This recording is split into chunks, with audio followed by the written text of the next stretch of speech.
Welcome to Toot Your Own Horn, Music Matters. I am so excited to be here with Henry Arkin. Thank you so much for joining us, Henry. Thank you.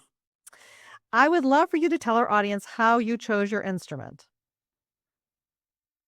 When I was in fifth grade, the summer before fifth grade, at my grade school in Milwaukee, my mother signed me up for band, lessons in band.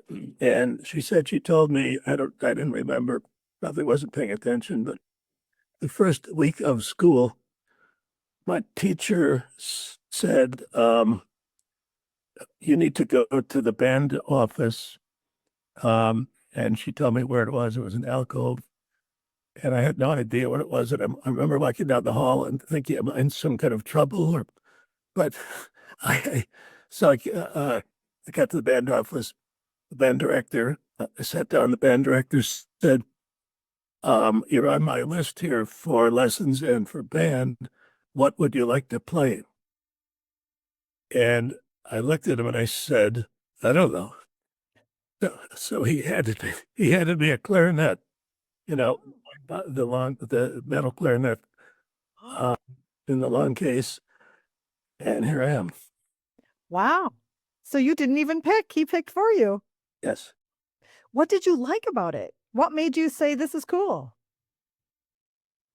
Well, at first, I could play open G and not much else, but I guess I learned it one note at a time, and I was taking lessons, and Was he really nice to you? yes, he played the Milwaukee Symphony was just restarting after a number of years, and he was in he played in that. I played violin and that taught during the day, and nice guy. So I think it was later in fifth grade. He told me join the band, and I think it was the fifth and sixth grade, and then seventh and eighth was in the same building. But so I showed up. It was the rehearsals were in the morning. I just remember being scared, coming in, and then I was late, and all these sixth graders were there. But I came in while they were playing, and they were playing the Anvil Chorus. Oh. And it's from that little orange and white book, Paul Yoder. And it was beautiful. I don't know what it sounded like, but I sort of recognized it. So I sat down, and then I played seventh grade, eighth grade in high school, marching band.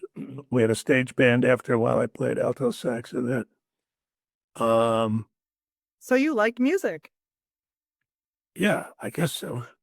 I'd taken piano lessons briefly in second grade, so I sort of know how to read. I wasn't starting from scratch and learning how to read music. In high school, but marching band, which was great fun. In the snow and cold weather, the homecoming parades through sleep on your. So then between my junior and senior year, I went at the recommendation of a band director who was an old school guy. He had been around. He had been at the school since it started 35 years earlier, and he knew all the other old band directors in Milwaukee, and I think they all came from a generation, the end of the golden era or something of band music. So we played a lot of good stuff. And between my junior and senior year, I went to something called music clinic at the University of Wisconsin-Madison. But that was a great experience. I will never forget the first rehearsal of the band I was in. They had three bands, each with 70, 80 people. We had one of the guest conductors. They got people from University of Band. His name was Chichester, like the English city, and he had just finished doing a transcription of the Passacaglia and Fugue in C minor. Wow. Which is not band music. And it didn't mean anything to me. We sat down, and it was still a manuscript. And I will never forget the opening, the opening of it. And we had 8 or 9 tubas, and there was a wooden risers. So I think, but I just thought that was a moment to remember. So then, Did your family want to hear you play the clarinet, or because I'm still trying to figure out why you stuck with it. it was fun, I guess. Because you said you were afraid at first with the sixth graders, and did that fear pass? I mean, did you build confidence from it? Like, what made you want to be there? Well, Mr. Ruffalo told me to show up at 8 in the morning. You did what you were told. Yes. Most of the time. Because your mom signed you up and said you were going to play in band, and because Mr. Ruffalo told you you had to be there, no matter what, you were coming. He didn't put it quite in those, but yes. I mean, that's the, some of my friends were already in the band. So, I mean, that was part of the deal. I knew. So, when you reached a certain level, you would put in the 5th and 6th grade band. Mm-hmm. And so I have to pieces, whenever I hear them, the Anvil chorus and the Passacaglia and Fugue at C minor. That's two orchestra pieces. That brings back memories. When I went to register for UW, I went there a couple days early to register, and I don't remember. I must have told the guy that was registering me that I want to play in the band or something like that. It must have been a week or two before, because then I got a call to come to Madison for an audition, which kind of scared me, but what do you have to lose? Right. And I guess so I got into the Badger band. They had 3 bands: the Cardinal band, I got into the concert band, Cardinal band, Badger band, and the concert band. I started in the Badger band in the 2nd or 3rd week. Landlord just said, go down the street. You're now in the concert band. So that was pretty cool. It was I was one of the non-music majors. Right. What was your major? English, well, eventually English, English and history. So all the first chairs were real good. They were all music majors. And most of the rest of us were not music majors, but we could play the 2nd and 3rd parts. So I did that, and we played a lot of good stuff. That's when Ray Dvorak, one of the great Big Ten band directors, was still there. And we played a variety of music. We played the Hindemith Symphony for Band one year. The first 3 times we rehearsed that, we all hated it. And we could make sense of it.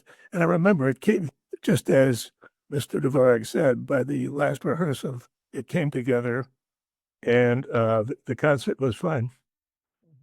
Played the first year Rodeo, Aaron Copland, and I mean, just in a lot of the band literature. I played in the marching band, and there's a lot of kind of crazy traditions at Camp Randall Stadium, but one very nice one was always between the 2nd and 3rd quarters, 3rd and 4th quarters, we played Barnum and Bailey's Favorite. Oh, that's cool. And I remember my freshman year, they announced at a rehearsal that some famous guy was going to be there. I think it was a band day where all the 30 or 40 high school bands come. Usually the first game of the season, they fill one whole corner of the stadium.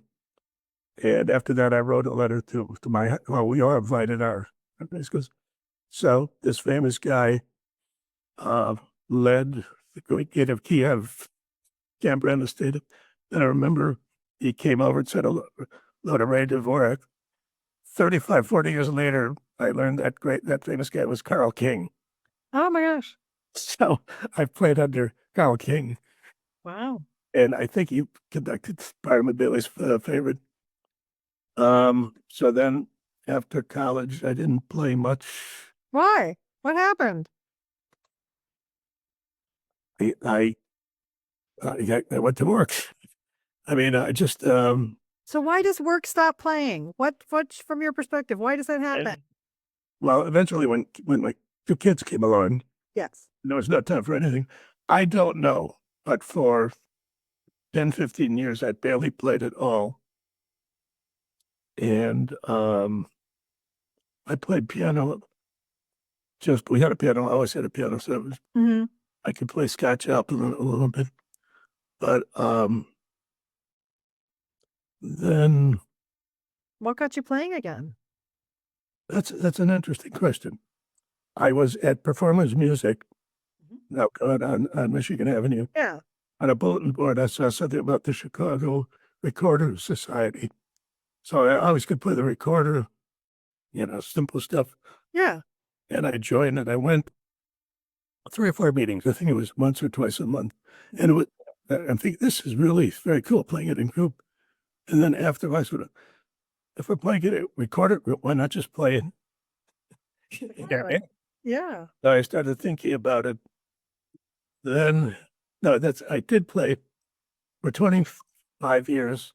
I played in once a year in the UW Oh. alumni marching band. So during the period of time you were playing, you played once a year in the marching band. Twice a year. Thursday night, I would take my clarinet out for the first time, see if it still played. Friday, I would go to Michigan on Wabash Avenue music stores there. I'd buy a new reed, no break-in or anything. I just take that, and I played 25 years in the alumni marching band. Wow. My kids both went to Blue Lake. Yep. I'm thinking, So they were musicians. They were playing something. yes, my daughter played the flute. My son discovered he loved to sing. So he the choir. He joined the choir because a friend of his said, "That's where you can meet girls." Right. So he joined the choir, and he loved and meet. But he loved. I came home from work one day, and he said, "What tomorrow when you go? Could you get me the Schubert Mass and be my something like that?" I said, "What?" So anyway, both my kids went to Blue Lake. The last time I was up there, the 17th time I was up there, and we were up there dropping them off, picking them up, rehearsals for the international trips. I picked up my son, and he was saying all those tearful goodbyes. And I said, "You have 45 minutes. If you're not ready, I'm leaving." And he said, "Yeah, okay, Dad." But so I wandered over to the store, and the camp store at Blue Lake. Yeah. And I said, I bought I needed a new reed holder. I was playing a little bit, and this was really one of the most important things in my life. It was a very nice kid behind the counter, and I wish I knew who he was. But he said, "Oh, your child plays the clarinet." And I said, "No, I sort of do." Started playing again. And he said, "Really, you should go to the adult sessions here." Now, I had been up there 17 times and didn't even know they had adult sessions.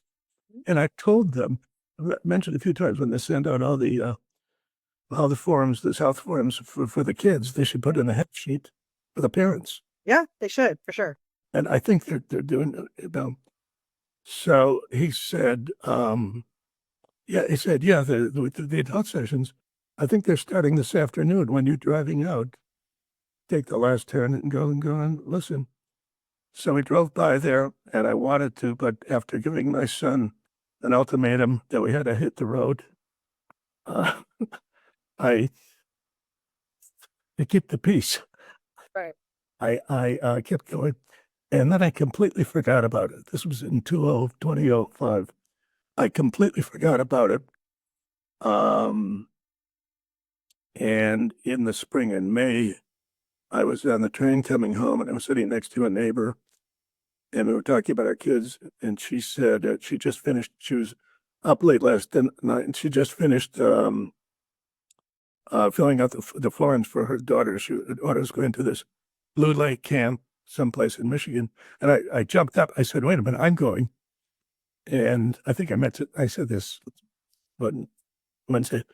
Yeah. And so the next morning I called the camp and I said, am I too late to register? And they said, no, we'll send you a registration form way before. Now it's all online, of course. So they sent me the form. I registered. I sent them a check, and I immediately had second doubts. Am I going to be able to keep up with things? Or as I said, it was even scarier. What if I'm the best? The other people are beginners. So it turned out neither was true. It was just right.